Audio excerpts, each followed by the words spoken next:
İsmim Kemal Demetçek, Sivas Cumhuriyet Üniversitesi'nde öğretim görevlisiyim.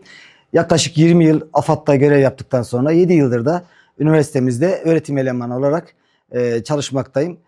6 Şubat Maraş depremlerinde yapmış olduğum çalışmalardan dolayı Sayın Cumhurbaşkanımız Recep Tayyip Erdoğan tarafından Devlet Üstün Fedakarlık madalyasına layık görüldüm. CAK kurulması özellikle Kahramanmaraş depreminden sonra düşünülmüştür. Kahramanmaraş depreminde yüz binlerce insan afet bölgesine akın akın gittikleri halde maalesef yeterli eğitimleri ve teçhizatları olmadığı için çaresiz bir şekilde geri dönmek zorunda kalmıştır.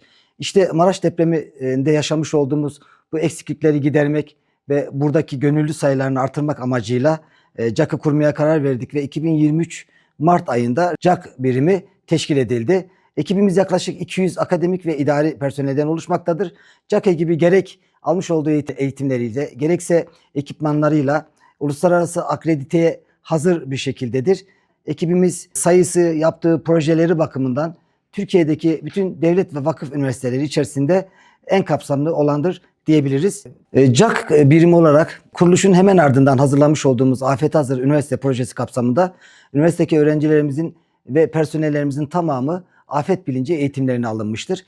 3 yıl içerisinde verdiğimiz yaklaşık 160 konferansta 30 bine yakın öğrencimiz bu eğitimlerden geçirilmiştir. Bu öğrencilerimiz aynı zamanda E-Devlet üzerinden afet gönüllüsü yapılmış. Katılım sağlayan öğrencilerimizin tamamına AFAD sistemi üzerinden katılım belgesi gönderilmiştir.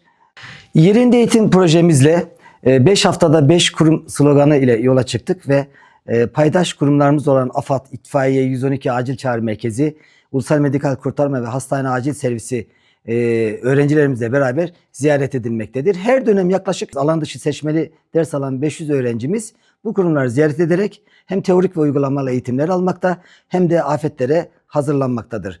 Bu eğitimlerde çocuklarımız aynı zamanda da akademik ve mesleki yeterliliklerini de artırmaktadırlar. CAK olarak yaptığımız en önemli etkinliklerden bir tanesi de gönüllülük çalışmalardır. Ekibimize kayıtlı şu anda yaklaşık 1500 gönüllü öğrencimiz bulunmakta olup bu öğrenciler plan dahilinde AFAD ile buluşturularak onlara saha çalışmaları ve arama kurtarma ekipmanlarının kullanımı ile ilgili uygulama eğitimleri yaptırılmaktadır.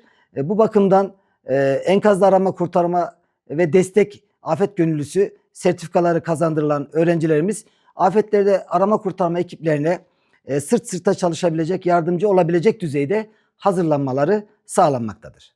CAK arama kurtarma ekibimiz sadece üniversite öğrencilerimize ve personellerimize değil, aynı zamanda üniversitenin dışındaki tüm insanlara ve çocuklarımıza da hizmet etmeyi amaçlamaktadır. Bu bağlamda Sivas Cumhuriyet Üniversitesi dışındaki üniversitelerden veya şehirdeki tüm kamu kurum ve kuruluşlarından, milli eğitime bağlı okullardan, STK'lardan ve dezavantajlı gruplardan gelen eğitim taleplerini değerlendirerek onlara da afet bilinci ve yangın eğitimleri vermekteyiz. Ben Yunus Emre Kızılkaya, Cumhuriyet Üniversitesi İlköğretim Matematik Öğretmeni 3. sınıf öğrencisiyim. CAK'a özellikle bir depremzede olmamdan kaynaklı katıldım.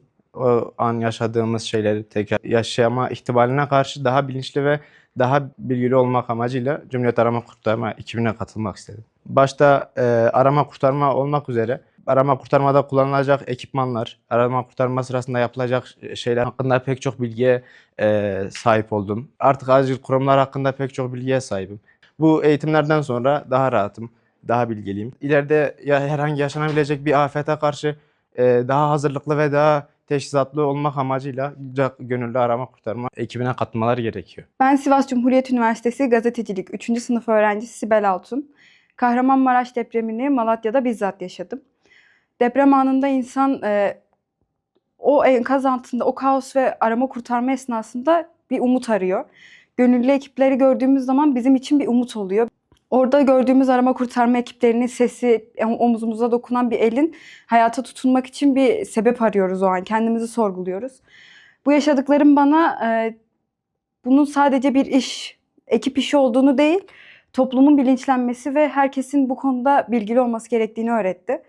Sadece arama kurtarma ekiplerinin değil, toplumda bilinçlendiği zaman daha fazla insan bu konuda bilgilenecek ve daha fazla insana yardımımız dokunacak. Kahramanmaraş depreminde çok bilinçsiz yakalandık. Bu nedenle çok fazla kişiye ulaşamadık. Yetersiz olduğumuz için, sayımız az olduğu için.